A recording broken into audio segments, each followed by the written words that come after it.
but looking back on it now,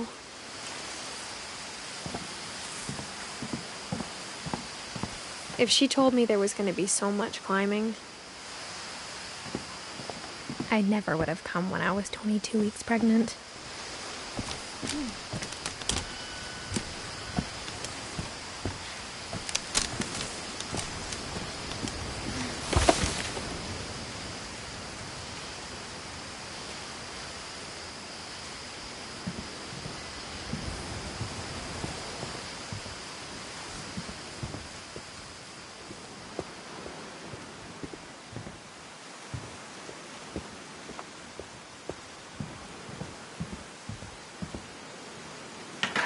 I never met Grandpa Sam, but I think he and my mom had a lot in common.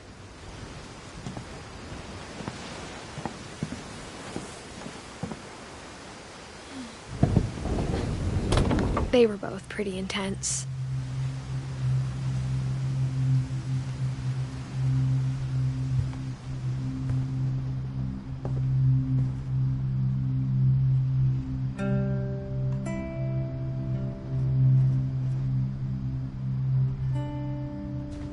Sam spent his life shooting photos, but Mom said he got nervous being in front of the camera. I guess we're all afraid of something.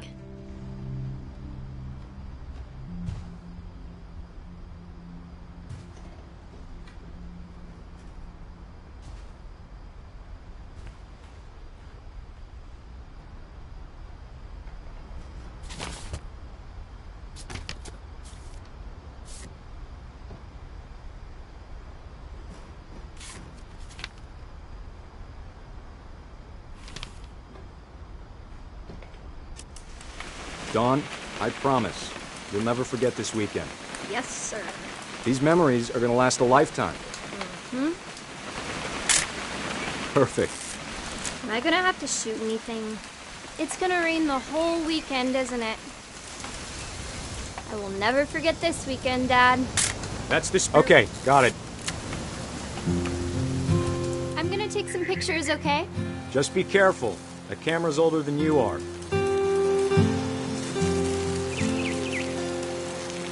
Definitely should not have drunk all that coffee. Hey! That's a keeper. I'm just saying, I'm not always gonna be here, Dawn. You'll need to remember this stuff, if you want to survive. I'll be fine, Dad. You know who else thought he was gonna be fine? Some guy who died. Dawn, I'm being serious. I know, Dad. You're always serious. Doesn't being out here make you want to chill out? Well, to tell you the truth, I haven't been out here in 20 years.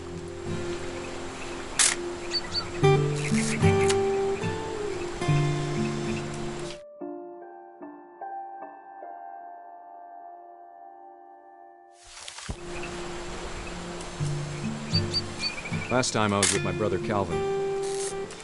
Man, that was a great trip. Your grandpa Sven taught us how to fish, how to build a fire.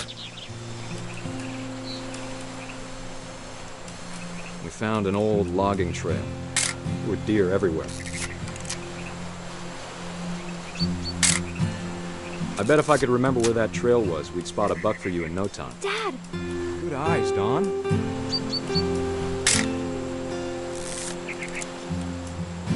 Before you take the shot, let me get a picture of you.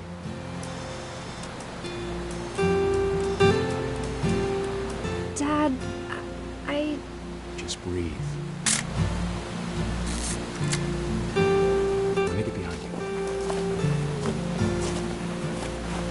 Do I have to do this? Dawn, you don't have to do anything. But if you want to survive, you'll need to be strong.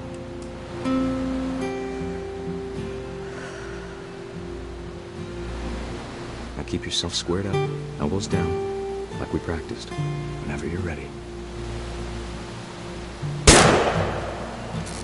Great shot, Dawn!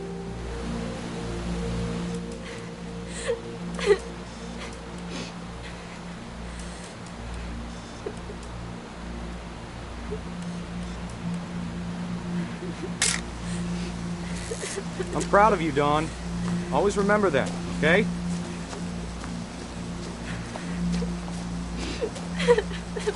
Dad, it's twitching. I think That's it's totally so... normal, Dawn. Just focus on the camera. Try not to think about... Dad!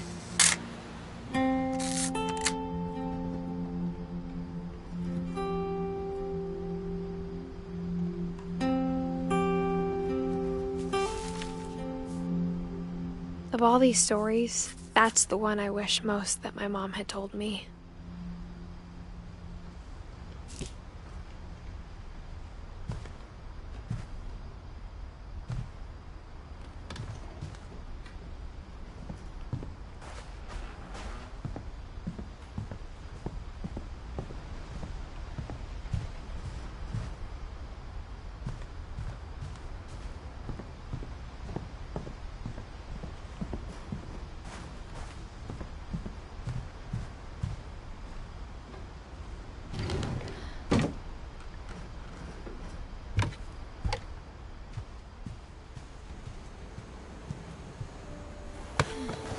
After Sam died, my mom and Edie got really close. They'd both lost a lot.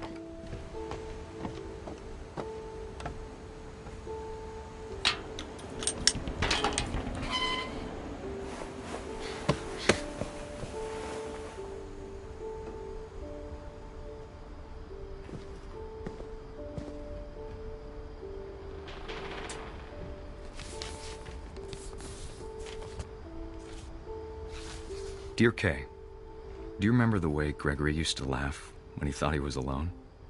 Like something funny was happening, but only he could see it.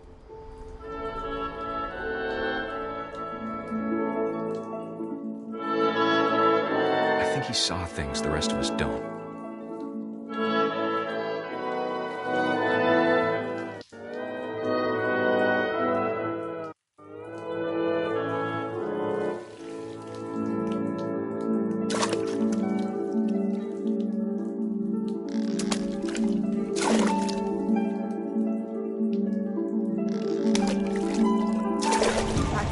Gregory, it's time to... Hold on, sweetie. Hello?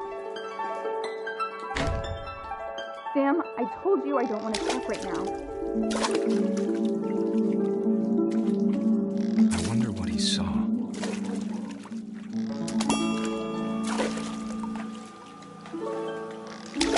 What his world was like.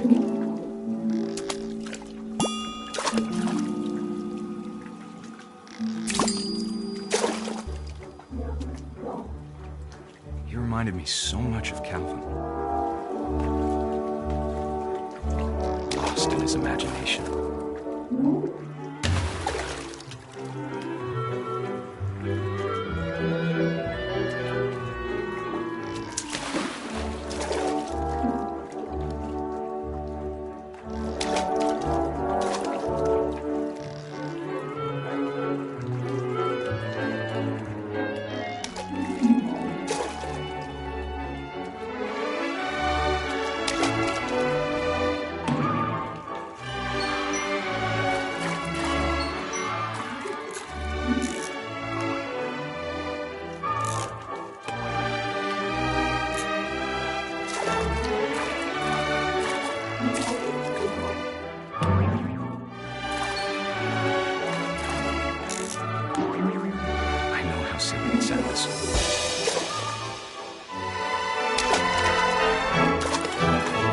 That I worried about a baby being too happy. But I could feel him slipping away. Sorry about that, Gregory. I know you did everything you could. Maybe if I hadn't called that night. Damn it. Hold on, I don't want Gregory to hear this. I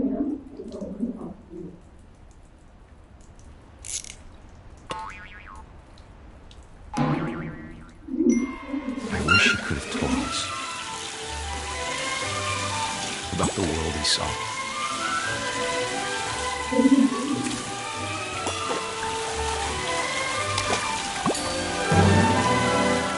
There's so much I don't understand about Gregory. about everything.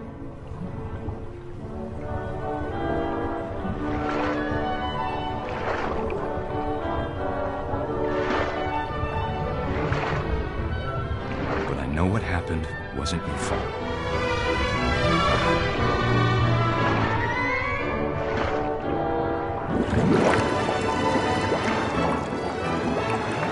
I'm sure he's happy. And he'd want you to be happy too. Good luck, Kay. Love, Sam.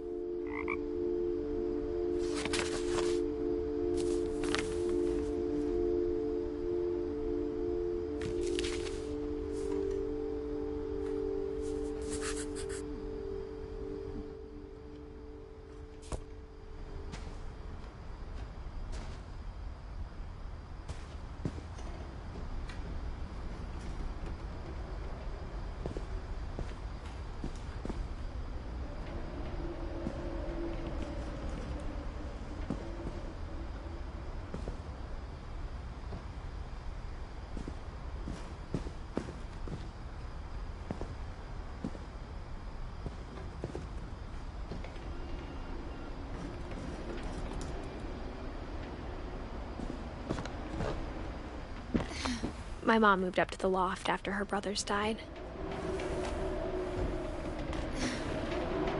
At the time, it was as far away as she could get.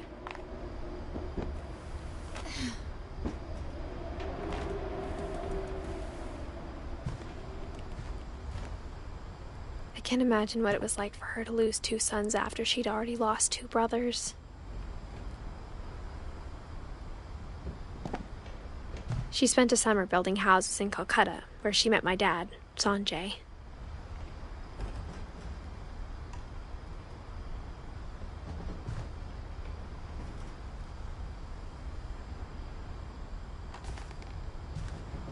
Religion was another thing my mom never talked about, but I think it helped her a lot after her dad died.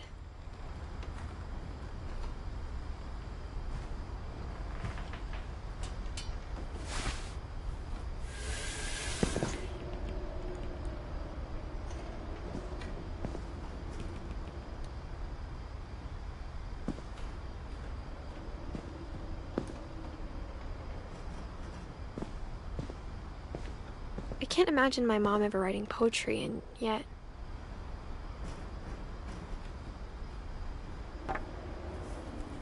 A poem for Gus, who always said the wedding was a bad idea. Our father never hit us kids, at least not very hard, before the day my brother said with teenage disregard that he'd be dead before he'd see a wedding in our yard.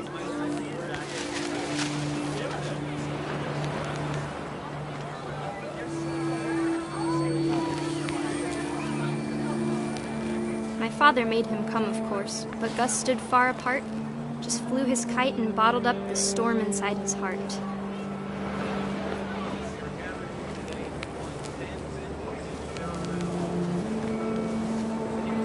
I tried to talk him out of it, but though he'd never met her, "We don't need a stepmom," were the words that I now remembered. pronounce you husband and wife. You may kiss the bride.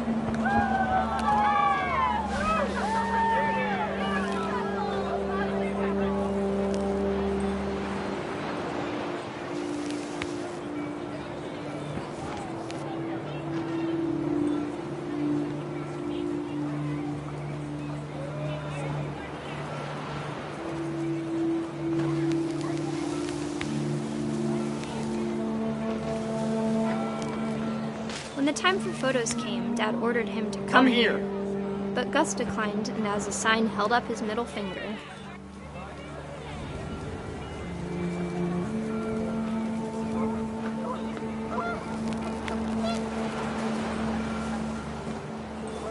The wind picked up, and panicked geese appeared and quickly went. But all the humans did that day was go inside the tent.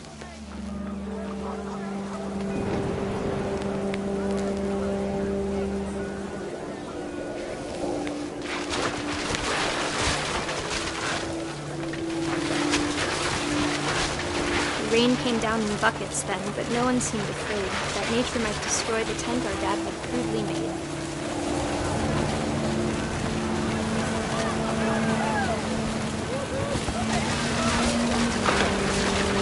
thunder sounded much too close and full of angry power. But all my father said to this was, "Make the music louder."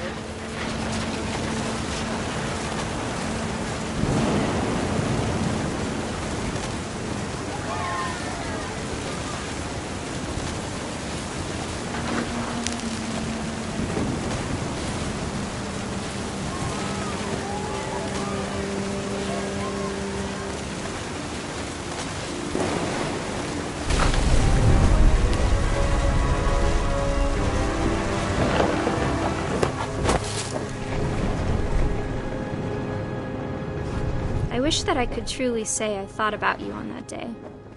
Out there on the beach alone, just you, the wind, the sea, and foam. But I didn't, until we found you.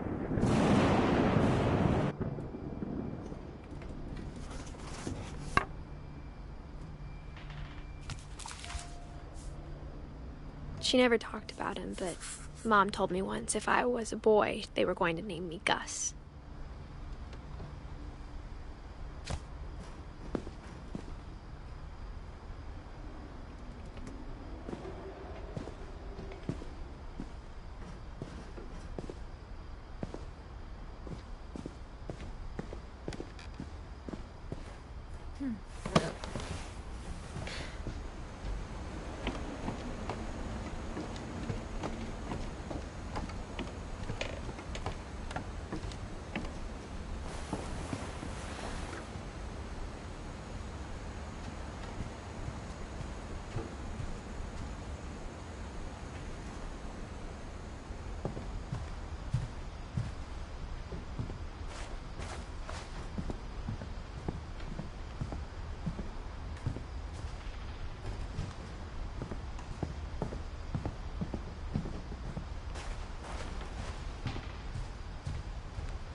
My mom moved to India a week after graduation and got a job teaching English.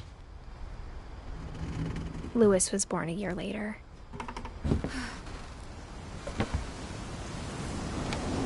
When my dad died, I don't think Mom knew where else to go. I'm sure Edie was happy to have her back. The house had to get a little bigger, but Edie was used to that.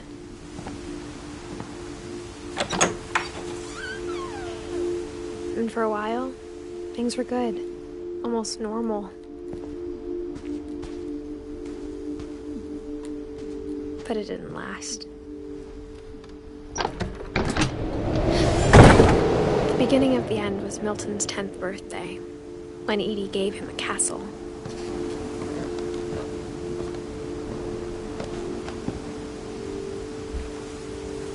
After Milton disappeared, the only thing he left behind was a room full of paintings.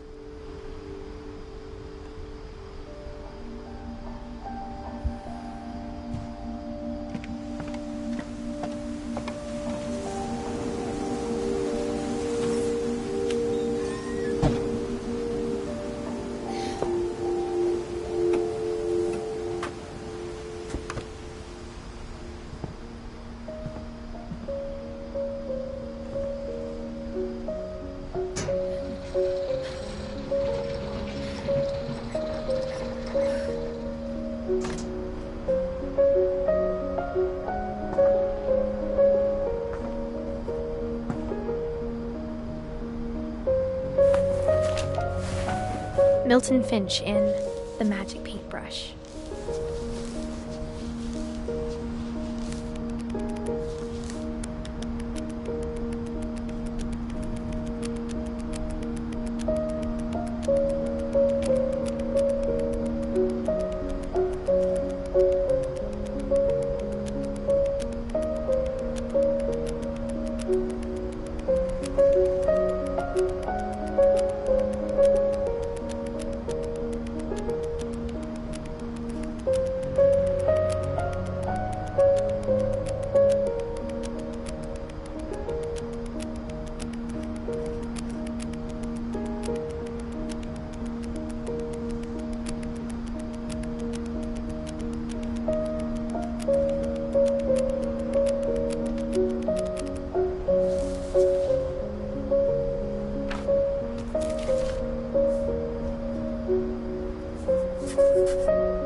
4 when Milton disappeared.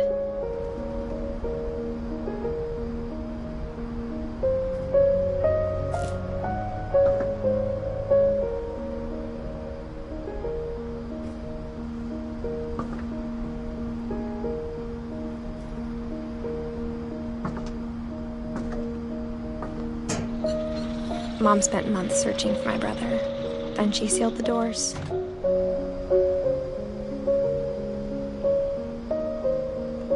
I think Edie was happy to finally have another painter in the family.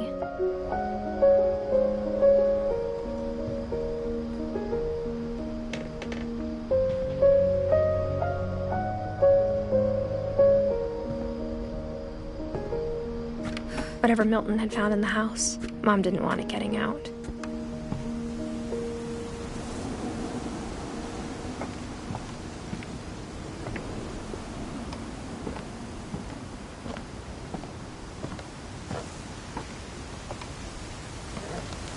Mom definitely blamed Edie, but I think Louis blamed himself.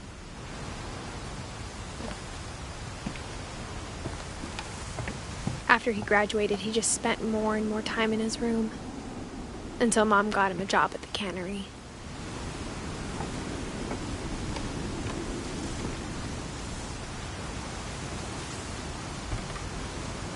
Everyone always told me to stay out of Louis's room, except Louis.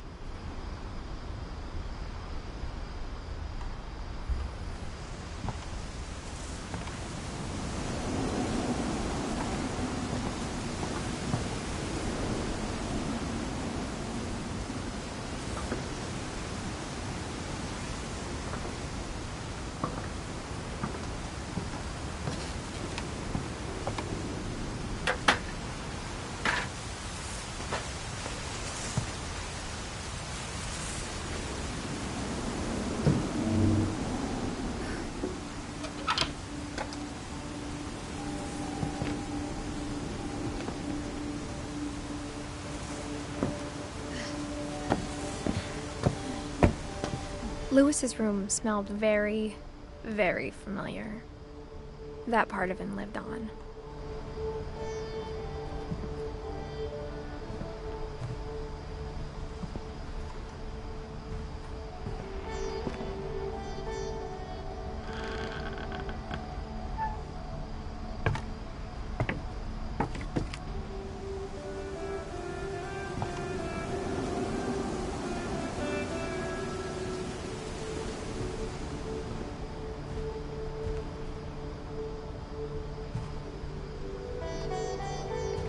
Louis and I spent a lot of time playing games together, but he was surprisingly bad at them. He died a lot.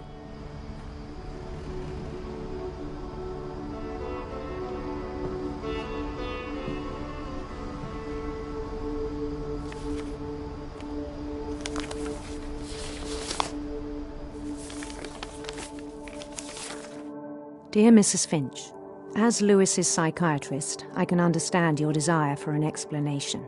As I see it, the trouble began in January, shortly after we convinced your son to seek treatment for substance abuse. Newly sober, I believe Louis first noticed the monotony of his daily life.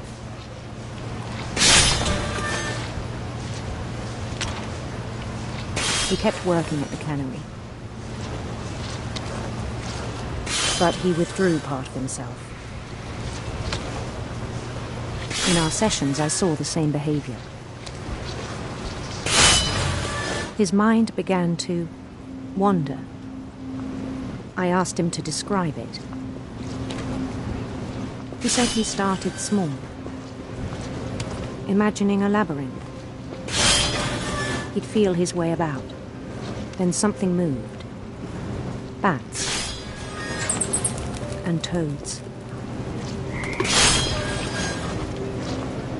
And things that have not names. He knew it was all in his head. But he took it very seriously. I had hoped he'd find himself.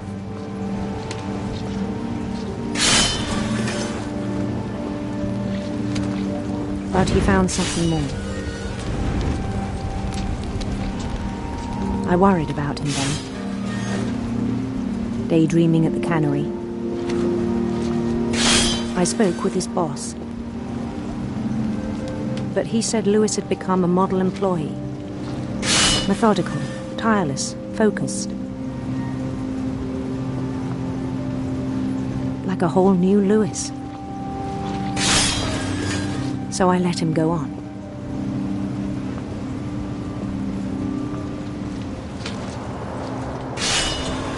I even encouraged him. It seemed very promising at first. He told me he'd made a new friend.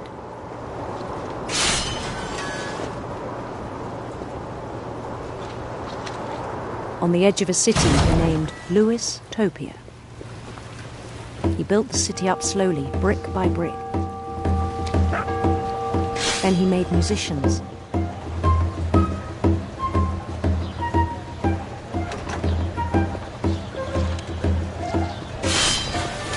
And songs for them to play. He talked about starting a band. And he was always humming something. Every day his imagination grew stronger.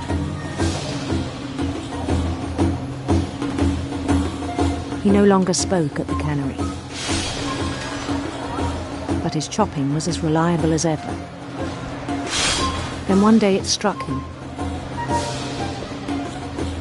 that all the cheering crowds, even the stones under his feet, were all in his imagination, so he could do whatever he wished.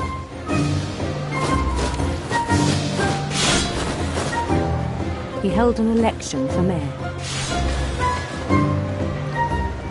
and he won. They begged him to stay, but his mind was already wandering. It became a game for him.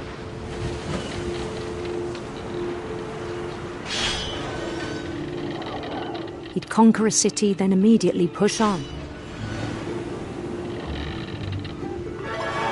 New Louisville.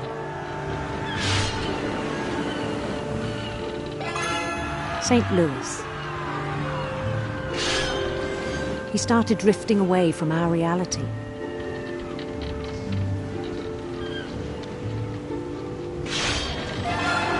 Minneapolis, until one day he forgot to go home from the cannery. Even as his mother pleaded with him, part of Lewis kept sailing on.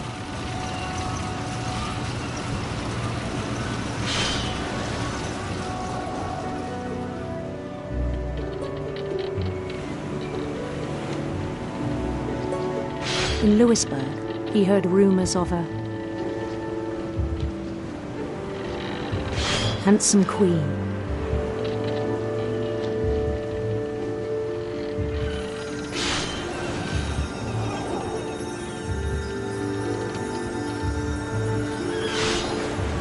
The queen was on her own quest for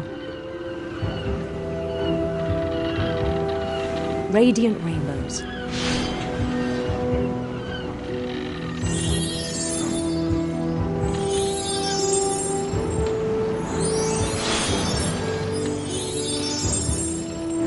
He followed the sound of her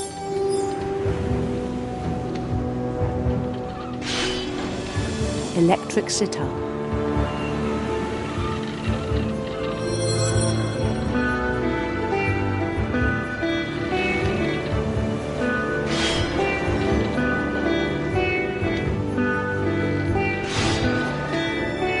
His chase led him to a golden palace east of the sun and west of the moon. Even then, his logic remained sound. He knew the world was all in his imagination.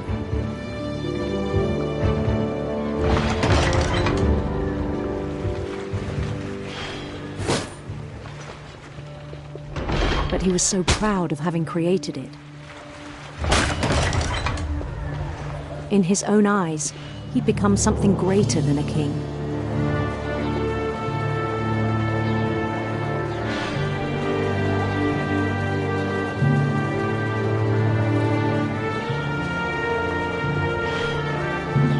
someone who'd never known success in the real world, I think it was overwhelming. And then it struck him that the real Lewis was not the one chopping salmon, but the one climbing the steps of a golden palace.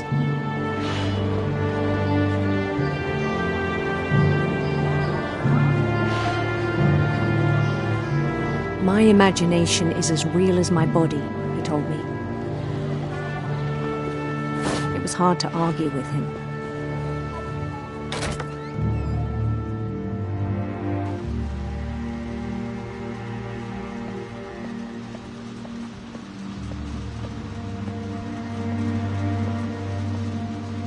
He began to forget the world we know.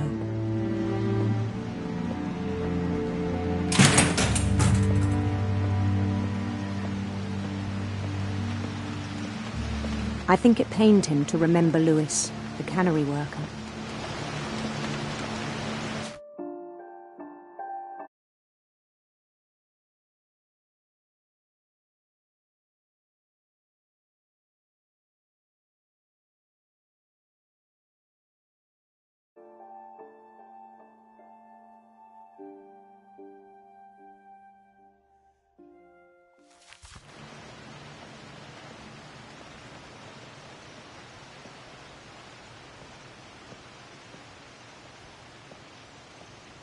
He began to despise the man with a royal contempt.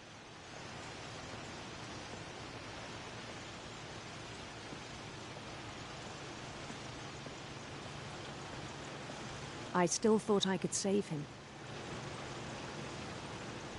Even after he said he was being crowned king over all the lands of wonder. The palace would be packed with his companions.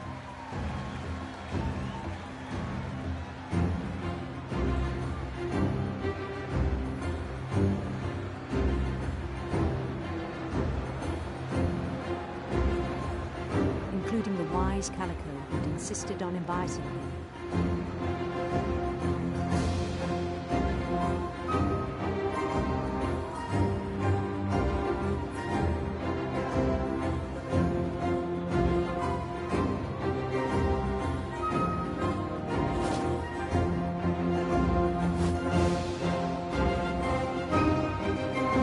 His queen waited, holding his crown.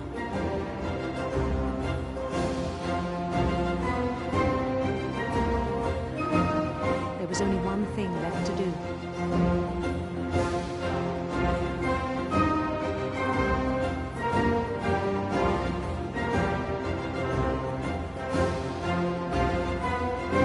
Bend down his head.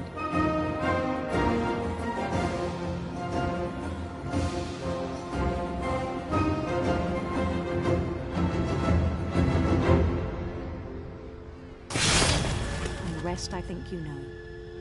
Mrs. Finch, your son was a kind man who will be missed by all of us who knew him.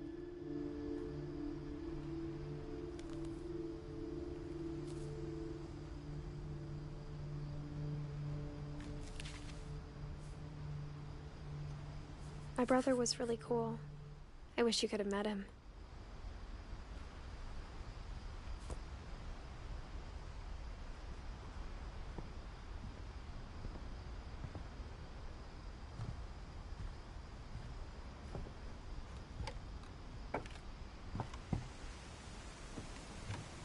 On the way back from Lewis's funeral, my mom told me to start packing. She waited until the day before we left to tell Edie. I'm not sure if she wanted to make it easier or harder.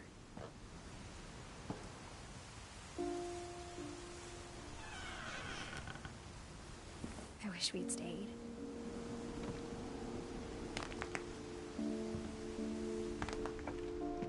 But I understand why we left.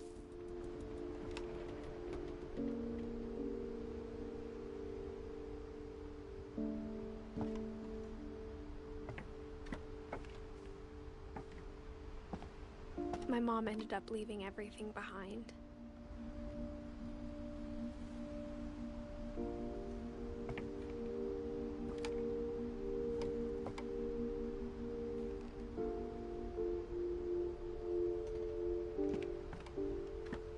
What happened that night had been coming for a long time.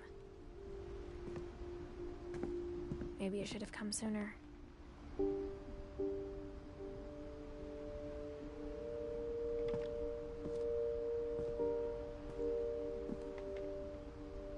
But it had to end one way or another. All that's left now was to tell you about that last night.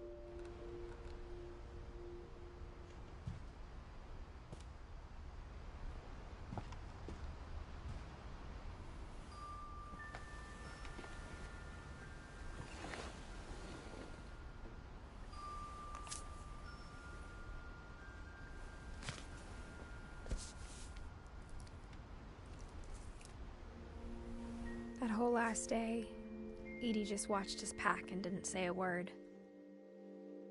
Until supper, when she raised her glass and said, "To our final night together, and all our final nights apart." Grandma, you know what I said about alcohol.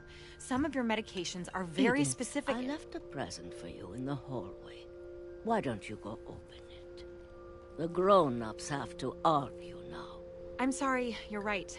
We're all leaving tomorrow. Let's just enjoy our last... I'm not leaving. Edith, you're excused.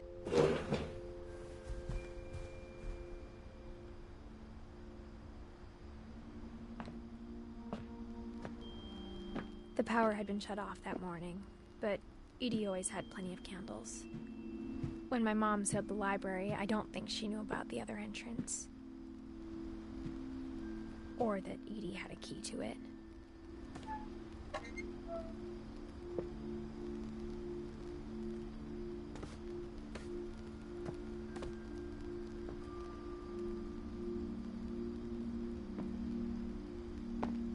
That thing you're afraid of isn't going to end when you leave the house. Edith has a right to know these stories. My children are dead because of your stories. I think it's best if Edith and I leave tonight.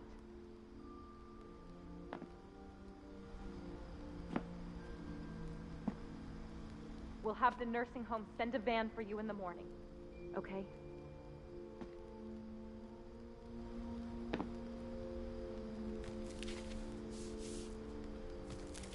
Dear Edith, there's so many stories I wish I could tell you, but there's only time for one.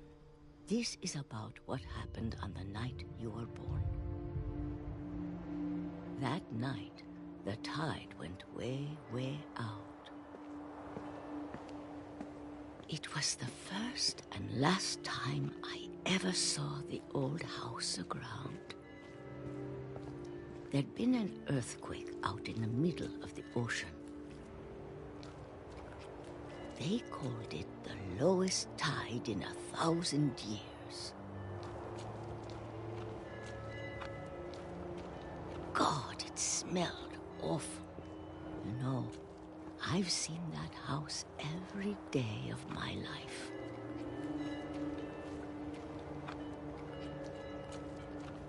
But I never thought I'd go back to it. When the fog rolled in, I lost my way.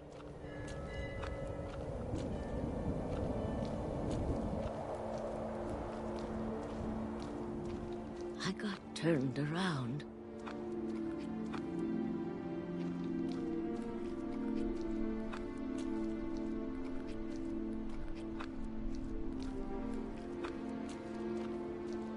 For a while, I wandered.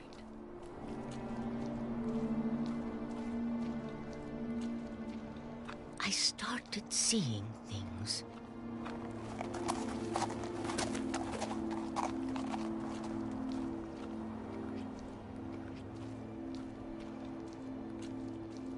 Things I'd forgotten had ever existed.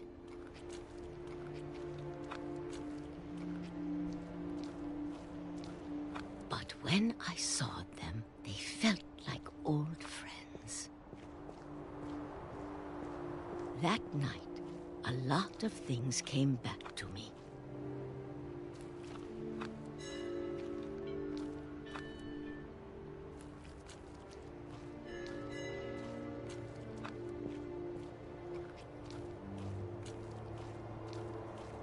Or maybe I came back to them.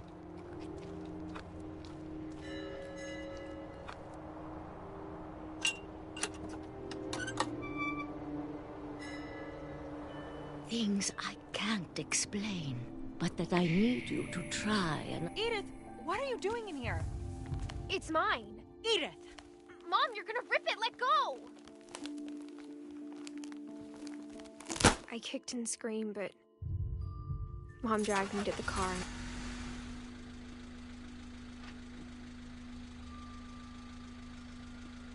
I never saw Great-Grandma Edie again. The next morning, the van came to pick her up, but she was already gone.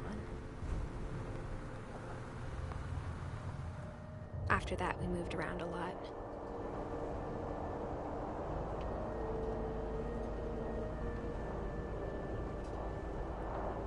We both tried to make the best of it.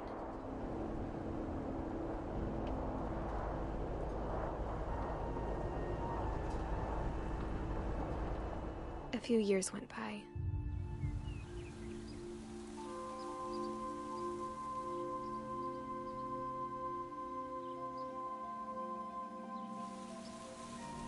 My mom didn't like to talk about it,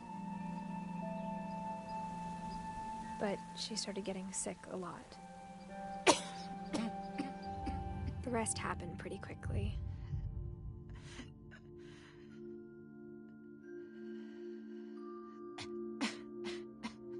She got better for a while, and then she didn't.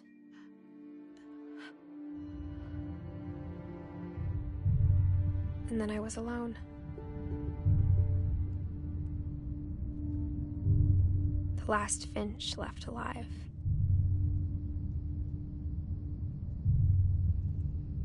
Until I found out about you. I'm still not sure what to tell you about all this. If we lived forever, maybe we'd have time to understand things. But as it is, I think the best we can do is try to open our eyes. And appreciate how strange and brief all of this is.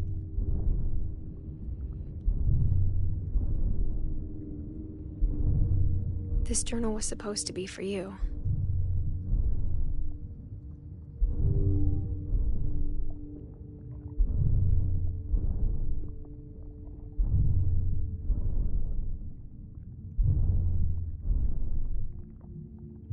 But now I hope you'll never see it. I just want to meet you and tell you all these stories myself. But I guess if you're reading this now, things didn't work out that way.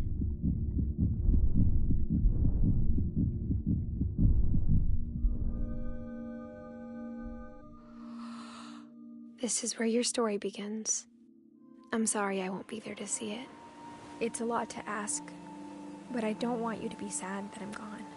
I want you to be amazed that any of us ever had a chance to be here at all. Good luck.